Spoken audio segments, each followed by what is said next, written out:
Malay and Tagalog are Austronesian languages, evolving from the Proto-Austronesian language around 6,000 years ago.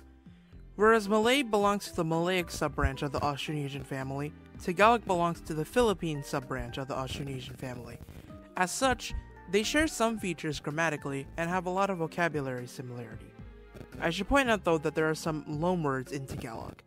Prior to European colonization, Malay was used as a lingua franca and language of trade via the Brunei Darussalam.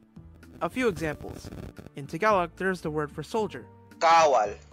This is from the Malay word Kawal. The word for conversation. Usap. From the word Ucap. And take the word for noon. Tanghali. This is a compound word of two Malay words, Tengah. meaning half, and the word Hari. meaning day. Let's look at a few more native vocabulary. The word for wood, in Malay, Kayu.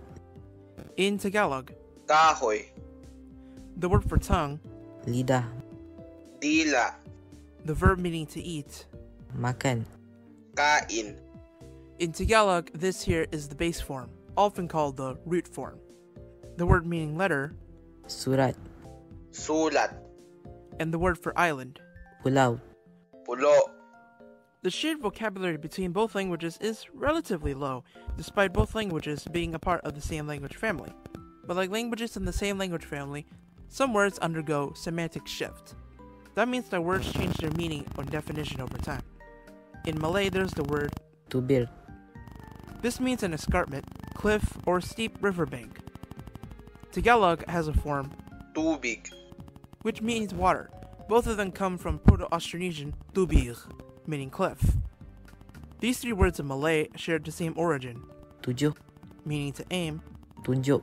a related verb meaning to show or indicate, and the word Tujuh. meaning seven. In Tagalog, there's this verb, Turo. meaning to teach or to point out.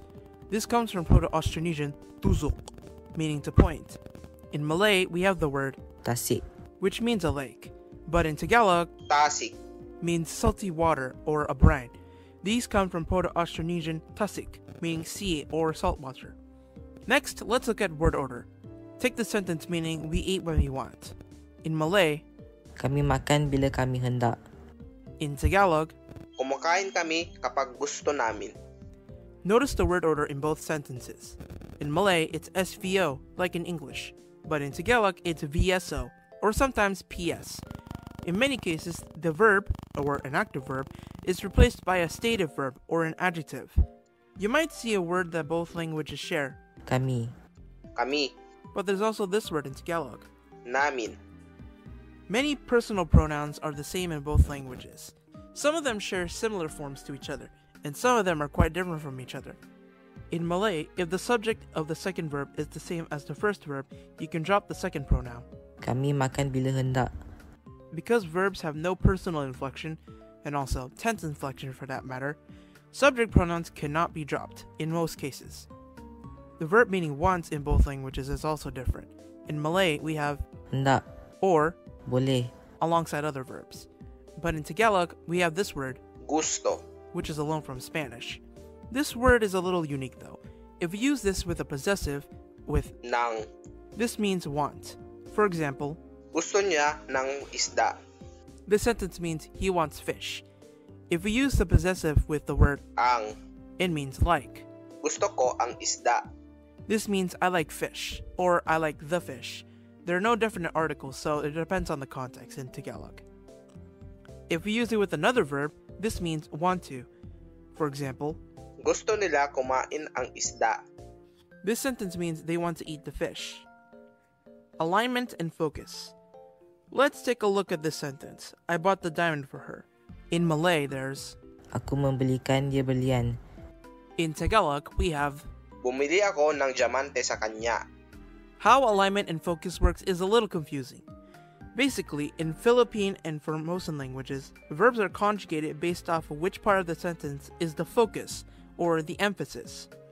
In this sentence, it's actor focus, or subject focus, which takes the infix with the base verb, Bili. meaning to buy. If we use the patient or object focus conjugation, it would be in. So, Binili ko ang diamante sa kanya. This sentence would mean something like, I bought the diamond for her. If we have the benefactive or dative focus with e alongside in, then we have the sentence, Ibinili ko ng diamante siya. Now the sentence means something like, I bought the diamond for her. In Tagalog and other Philippine languages, there are three particles used to show which is which in the sentence. Ang, nang, sa. Also note that nang has a homophone, which is the adverb marker. If we use them with names, they change to Si, ni, tay. In Malay, it's a lot more simpler.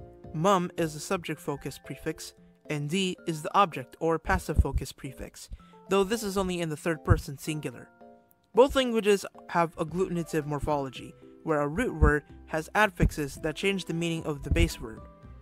Where Malay has a lot of aspect markers placed next to a verb, Tagalog has aspect conjugations. The verb changes according to the verb's aspect. For example, take this sentence meaning we went to the store. Kami telah pergi ke kedai.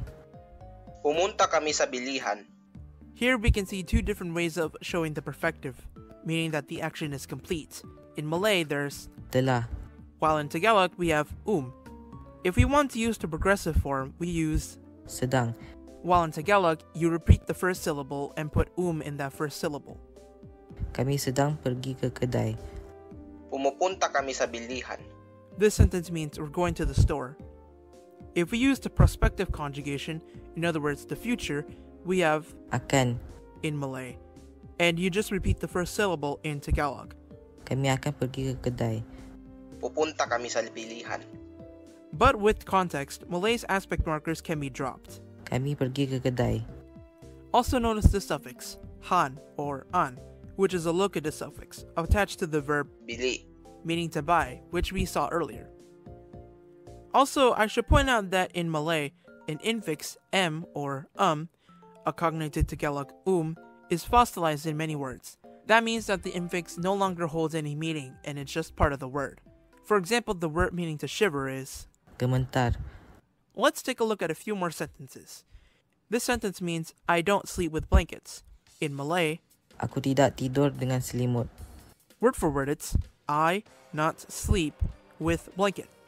In Tagalog, Hindi ako natutulog na may kumot.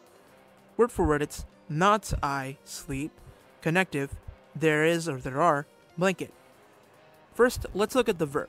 In Tagalog, we have na attached to the first syllable being reduplicated. This indicates the habitual. If we ignore that, the verb meaning to sleep in both languages are cognates, both coming from Proto-Austronesian tutur. Tidur.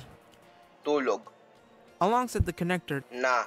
while Malay has a separate preposition, Dengan. in Tagalog there's the word May. meaning there is or there are. Another thing to notice is that both sentences are SVO. In many Austronesian languages, the word order becomes SVO in negative sentences. But Malay is one language that avoids this because its default word order is SVO.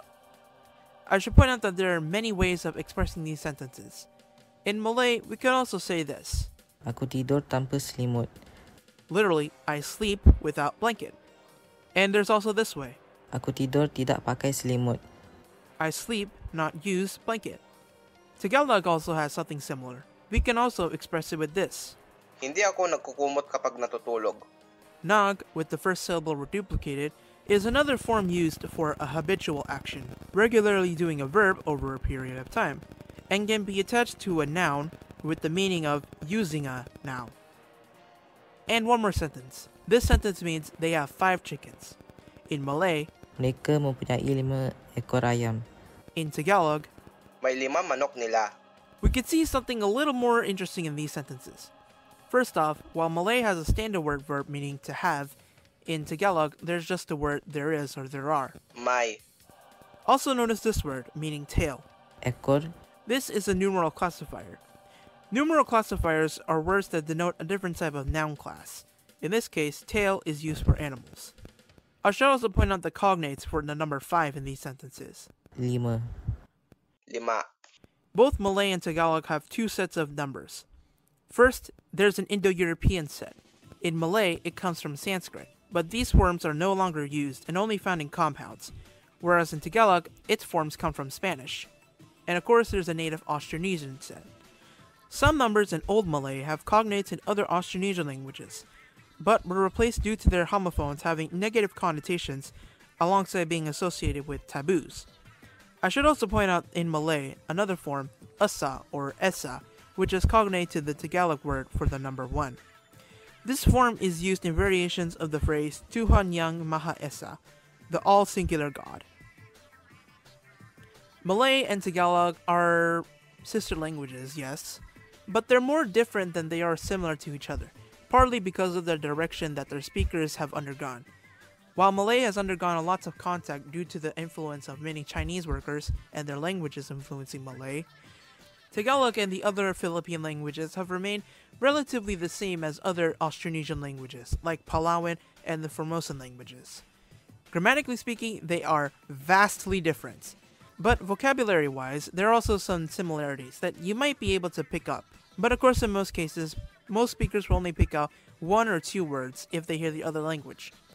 But let me ask you, if you've seen or heard the other language, which parts felt very familiar to you? And also a different question. How often does code switching with English and your language occur in daily speech? While both languages have been influenced by the English to some extent, I'm curious about how much English loanwords are implemented into both languages. Thank you everyone for watching this video of mine. It's been a long time since I had this video in the planning stages, and I'm happy to see that now it's done. Thank you all for watching this video of mine, and I'll see you in my next project. Until then, peace.